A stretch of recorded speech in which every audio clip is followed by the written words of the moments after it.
નમસ્કાર, સ્વાગત છે આપનો આરબી ન્યૂઝના કાર્યક્રમ કવિતાના સફરનામામાં. હું અશ્વિન રાઠોડ સ્વયંભૂ.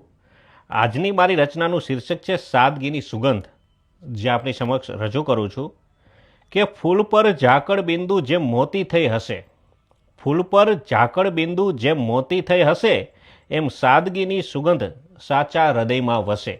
એમ સાદગીની સુગંધ સાચા હૃદયમાં વસે. નથી જરૂર કોઈ મોંઘા અત્તર કે શણગારની, નથી જરૂર કોઈ મોંઘા અત્તર કે શણગારની, વર્તનમાં હોય નમ્રતા તો મન આપોઆપ ઘસે. કે વર્તનમાં હોય નમ્રતા તો મન આપોઆપ ઘસે. જ્યાં નથી હોતો દંભ કે ખોટો દેખાડો જરા, જ્યાં નથી હોતો દંભ કે ખોટો દેખાડો જરા, સત્યના પંથે ચાલનારને કદી ડર ના ડસે. કે સત્યના પંથે ચાલનારને કદી ડર ના ડસે.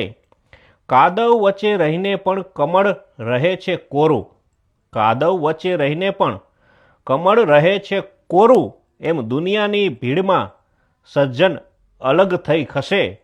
એમ દુનિયાની ભીડમાં પણ સજ્જન અલગ થઈ ખસે.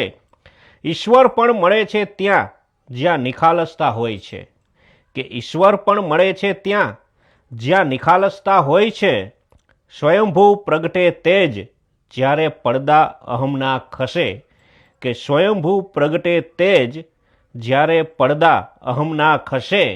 ને ફૂલ પર ઝાકળ બિંદુ જેમ મોતી થઈ હશે, એમ સાદગીની સુગંધ સાચા હૃદયમાં વસે. તો આ હતી મારી શીર્ષક સાદગીની સુગંધ કવિતા. આશા છે કે તમને ગમશે. હું હતો આરબી ન્યૂઝના કાર્યક્રમ કવિતાના સફરમાંથી અશ્વિન રાઠોડ સ્વયંભૂ. નમસ્કાર, અસ્તુ.